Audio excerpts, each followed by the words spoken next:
අවශ්‍ය තාක්ෂණික දැනුම දෙන්නෙත් නැත්නම් එයාට අවශ්‍ය මිනිස්ත්‍රමය දෙන්නෙත් නැත්නම් කරු නියෝජ්‍ය කතානායකතුමා එතනින් එහාට මේ මහමුද ආරක්ෂා කිරීම පිළිබඳව ගැටලුවක් තියෙනවා. ඒ හින්දා ඔබතුමාලා කරුණා කළා ඔබතුමාලා අවධානය යොමු කරන්න. මේක මේ නිකන් දේශපාලන වේදිකාවේ ප්‍රධාන මාතෘකාවක් කළ කරු නියෝජ්‍ය කතානායකතුමනි අපිට ඇඟිල්ල දෙනවා ඔබතුමාලා පාස්කුද ප්‍රහාරයටත් ඕකමනේ කරේ. පාස්කුද ප්‍රහාරයේ ජාතික ලයිස්තුවේ ඔබතුමාලාගේ අපේක්ෂකයෙක්ගේ දරුවෝ දෙන්නෙක් නේ හිටියේ. අදිර ඔබතුමාලා මොකද්ද කරේ? ඔබතුමාලාගේ ජාතික ලයිස්තුවේ අපේක්ෂකයාගේ දරුවෝ දෙන්න ගෝඨාභය දිනවන්න මරාගෙන මැරලා කියලා කියනවා. ඔබතුමාලාගේ ජාතික ලයිස්තුවේ. අනිත් පැත්තෙන් ඔබතුමාලා මොකද්ද කරන්නේ? ඒකේ නාම Rajapaksa you have two more minutes. බොහොම ස්තුතියි නියෝජක කතානම්. ඒකේ ප්‍රධාන වගකීම් පැහැරපු එක කණ්ඩායමකට දඩුවම් ලැබුණා. දැන් සිරිසේන අතිගරු හිටපු ජනාධිපතිවරයා වන්දි ගෙවන්න සිද්ධ වුණා. හිටපු ආරක්ෂක ලේකම් හිටපු පොලිස්පතිවරයා හිරේ ගියා. හැබැයි හිරේ නොගිය වගකීම් පැහැරපු දෙන්නට මොකද්ද කරේ? වගකීම් පැහැරපු දෙන්නව ඔබතුමාලාගේ ආණ්ඩුවේ ප්‍රධාන තනතුරු වලටපත් කරා. දේශපාලන වේදිකාවෙන් ගෙනල්ලා. ඒ අයම තමයි අදත් මද්ද්‍රව්‍ය සම්බන්ධයෙන් තොරතුරු ලැබෙනකොට ඒවාට ක්‍රියාත්මක නොවන්නේ. මේ පොලිසිය බාර ඇමතිවරයා විදිහට ඔබතුමා උත්තරයක් දෙන්න ඕනේ නාකොටික් එක සහ කස්ටම් එක මේ කන්ටේනර් දෙක චෙක් කරලා යවුවා කියලා කියනවා. ඒ පිළිබඳව රජයේ ස්ථාවරය මොකද්ද?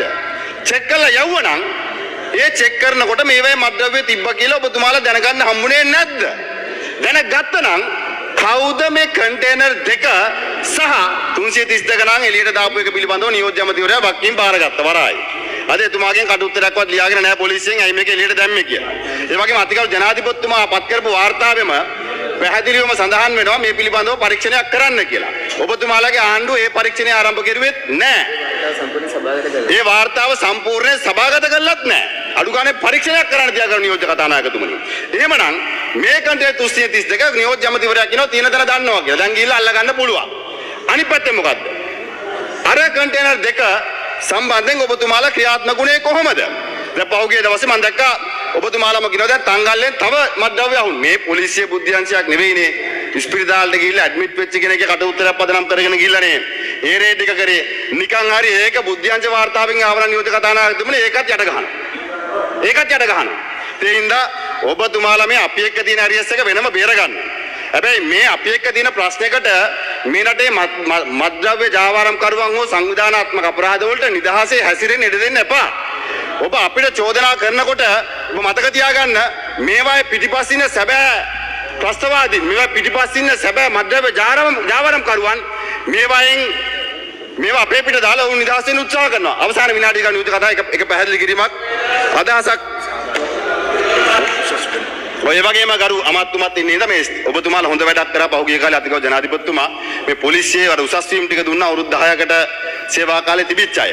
හැබැයි ගරු ඇමතිතුමනි STF එකට ඒක හම්බෙලා නැහැ. උදේ හින්දා ඔබතුමාගේ අවධානය යොමු කරන්න කියලා මම ඉල්ලනවා. මොකද මේ මද්ද්‍රව්‍ය ජාවාරම් කරුවන් වෙන්න පුළුවන් සංවිධානාත්මක අපරාධ මඩලන්න මේ රටේ ඉදිරියට එන්නේ STF එකෙන්.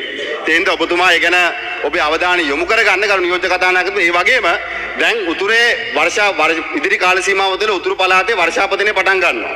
ඒ වගේම දරුවෝට විභාග ලියීමේ ගැටලුවක් තියෙනවා. පහුගිය කාලෙත් මේක ගැන අපි කතා කරා. හැබැයි වැස්ස වැහලා ගම් වතුර ගැලුවට පස්සේ තමයි ළමයිව පන්ති වලට එක්ක යන්න කටයුතු කරන්නේ. හින්දා දැන්වත් මේ දැන් අපි මොන්සූන් එක එන බව දන්නවා.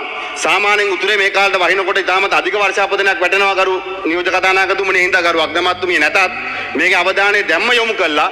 ඒ සාමාන්‍ය පෙළ උසස් පෙළ ලියන දරුවන්ට ඒ කාරණේ කරන්න අවස්ථාව හදලා දෙන්න කියලා ඉල්ලීමක් කරනවා.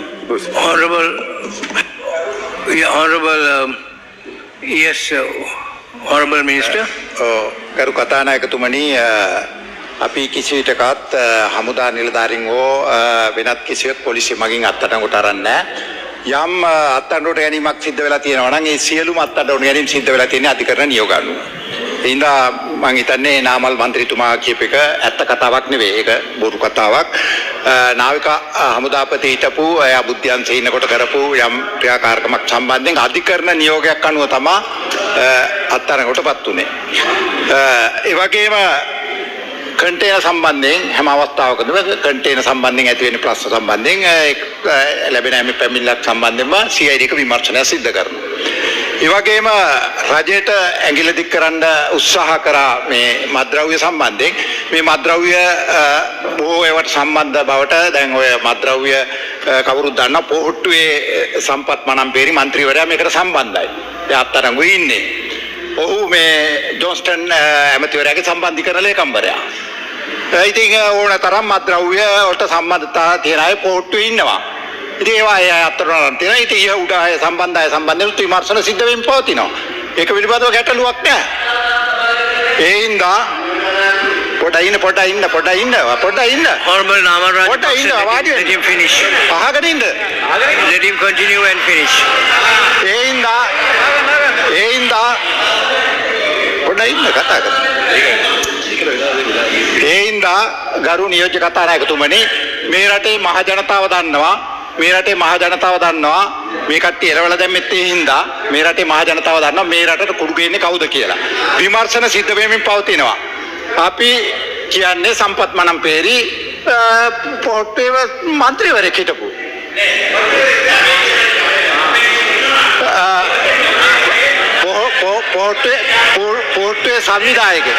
පොට්ටේ සංවිධායකයෙක්. ඊට පස්සේ ජොන්ස්ටන් ඇමතිවරයාගේ සම්බන්ධීකරණ ලේකම්වරයා. ජොන්ස්ටන් ඇමතිවරයාගේ සම්බන්ධීකරණ ලේකම්වරයා. ඉතින් මේ අය කුඩුගෙන ඇවිල්ලා දැන් තමන්ගේ ඇකට එනවා අනිත් අයට දාන්න තමයි මේ උත්සාහ කරමින් ඉන්නේ. එහෙනම් මේවට මේ රටේ ජනතාව කවුරුවත් රැවටෙන්නේ නැහැ. කවුරුත් දන්නවා මේ රටට මේ විදියට දීර්ඝ කාලයක් තිස්සේ දේශපාලන ආශිර්වාදයේ සහිතව පාතාලේ පෝෂණය කරලා පාතාලේ පවත්වාගෙන ගිහිල්ලා පාතාලේ වර්ධනය කරලා කුඩුත් ගෙනාවිලා මේ දෙකම තුනම සම්බන්ධ කරලා දැන් රටම විනාශ කරලා රට ව්‍යසනයකටපත් කරලා දරුවාගේ අනාගතේ විනාශ කරලා රටේ එහෙම තත්ත්වයක් ඇති කරලා රටේ මිනිස්සු පන්නා දැම්මට පස්සේ පාර්ලිමේන්තුවට ඇවිල්ලා විපක්ෂ කාර්යභාරය ගැන මෙතන කතා කරනවා. Namal Rajapaksa, you can have your time. You can have a minute. thank you honorable deputy speaker. දැන් ඔබතුමාගේ කාරණේ පිළිබඳ පැහැදිලි. ඔබතුමා මේ අනේ ඇමතුමානේ කරුණාකරලා කෑ ගහන්න තු අහගන්නකෝ දැන්. පොඩ අහගන්නකෝ. ඔබතුමාලා පරීක්ෂණ කටයුතු කරන්න. සම්පත් මනම්පේරිය ඡන්දිල්ලු අපි ඔබතුමාලාගේ ජාතික ලයිස්ට් හිටපු කෙනා වගේ මේක හංගගන්නේ නැහැ. පාස්කෝට ප්‍රහාරයට සම්බන්ධ වෙච්ච කෙනා ජාතික ලයිස්ට් හිටියා කියලා අපි හංගන්නේ නැහනේ. ඔබතුමාලා හොයන්න. ඒ වගේම නියෝජ්‍ය කතානායකතුරු ඔහු මේකට සම්බන්ධයි නම් ඔහුට උපරිම දඬුවම දෙන්න. ඒක ගැන ප්‍රශ්නයක් නෑ. හැබැයි ඔබතුමාගේ මට පැහැදිලි කිරීමක් ඕනේ. UNO DC එකෙන් ආපු බුද්ධ්‍යංශ වාර්තාවලට ක්‍රියාත්මක නොවුනේ ඇයි කියන ප්‍රශ්නෙට උත්තරයක් දෙන්න. Honorable member, we are going to debate on this.